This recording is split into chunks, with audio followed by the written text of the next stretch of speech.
बंगाल की राजनीति इन दिनों जिस तापमान पर उबल रही है, वो केवल एक चुनावी तैयारी नहीं, बल्कि दो वैचारिक धाराओं के बीच खींचती वो रेखा है, जो पूरे पूर्वी भारत की राजनीति दिशा तय कर सकती है।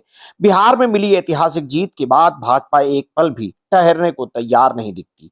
पार्टी इस विजय मोमेंटम को सीधे पश्चिम बंगाल के मैदान में उतार चुकी है, मानो बिहार की गूंजती जीत की छाया गंगा के सहारे बंगाल तक पहुंच गई हो।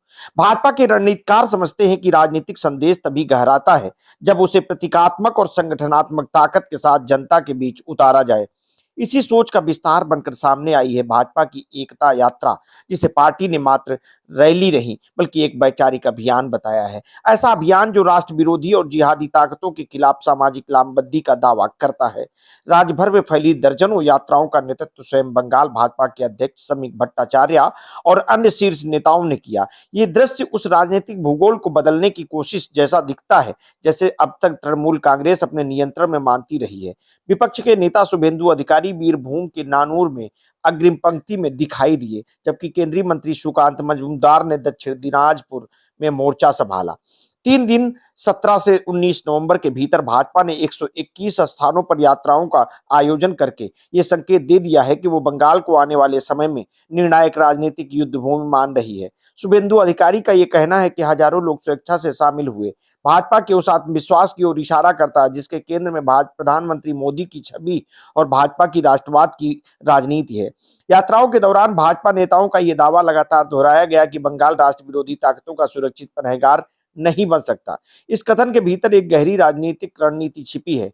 वो ये कि बंगाल में लॉ एंड ऑर्डर और जिहादी गतिविधियों को मुद्दा बनाकर भाजपा तृणमूल सरकार पर वैचारिक और सुरक्षा आधारित हमला तेज करना चाहती है। भाजपा का ये आक्रामक रूप चुनाव से काफी पहले ही अपना स्वर तय कर चुका है। वो ये दिखाना चाहती है कि बंगाल की लड़ाई सिर्फ विकास या शासन की नहीं बल्कि राष्ट्र की सुरक्षा और सांस्कृतिक अखंडता की है। हालांकि सड़कों पर दिखने वाली ये तस्वीर एक तरफा नहीं है।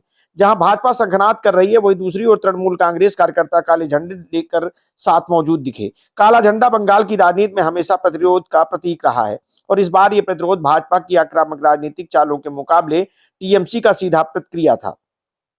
तृणमूल कार्यकर्ताओं की यह उपस्थिति बताती है कि सत्तारूढ़ दल इस अभियान को केवल चुनावी कार्यक्रम नहीं बल्कि अपनी सत्ता पर सीधा खतरा मान रहा है। शुभेंदु अधिकारी ने काले झंडे को सत्तारूढ़ दल की घबराहट बताया और कहा कि 2026 के विधानसभा चुनाव से पहले तृणमूल की जमीन खिसक रही है और उनके बयान में बंगाल की राजनीति का वो टकराव साफ झलकता है, जहां दोनों दल एक दूसरे को वैचारिक रूप से कटघरे में खड़ा करते हैं। और ये नया नहीं है, पर इस बार परिस्थिति अलग है। बिहार की जीत ने भाजपा को वह मनोबल दिया है जिससे वो बंगाल में शक्ति संतुलन बदलने का दावा कर रही है।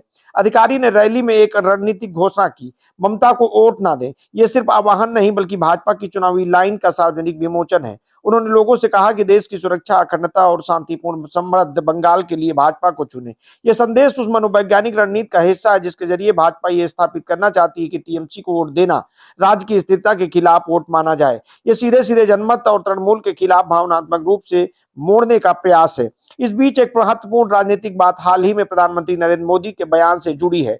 बिहार चुनाव परिणाम के बाद उन्होंने कहा था कि गंगा बिहार से बंगाल जाती है।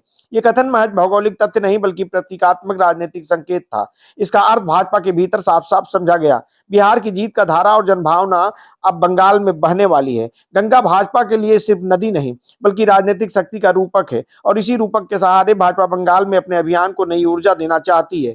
पूरी तस्वीर देखें तो बंगाल में अब दो धाराएं आमने सामने खड़ी हैं। पहली धारा वो है जो भाजपा की राष्ट्रवादी और सुरक्षा आधारित राजनीति को समर्थन देती है और दूसरी वो जो तृणमूल की क्षेत्रीय पहचान, सामाजिक कल्याण और बंगाली अस्मिता की राजनीति को आगे बढ़ाती है।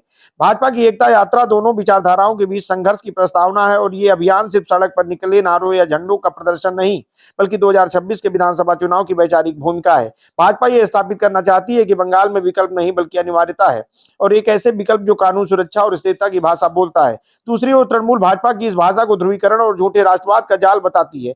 दोनों दलों की भाषा उनकी आक्रामकपन और उनकी राजनीतिक रणनीतियां बताती हैं कि बंगाल में आने वाला साल चुनावी उथल पुथल से भरा रहने वाला है और अगर भाजपा अपनी यात्राओं और जनभावना को अपने पक्ष में मोड़ने में सफल होती है तो ये राज्य की राजनीति में बड़े बदलाव की भूमिका बन सकती है।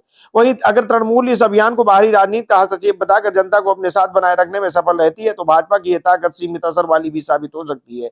जो भी हो, एक बात तो स्पष्ट है कि बिहार की जीत ने भाजपा को वो ताकत दी है जिसमें वो अब बंगाल में शक्ति परिवर्तन का दावा कर रही है। गंगा की प्रतीकात्मक यात्रा अब राजनीति की धारा को भी प्रभावित कर रही है और बंगाल जो सदियों से राजनीतिक आंदोलन की भूमिका रही है, फिर एक नए संघर्ष के मुहाने पर खड़ी है।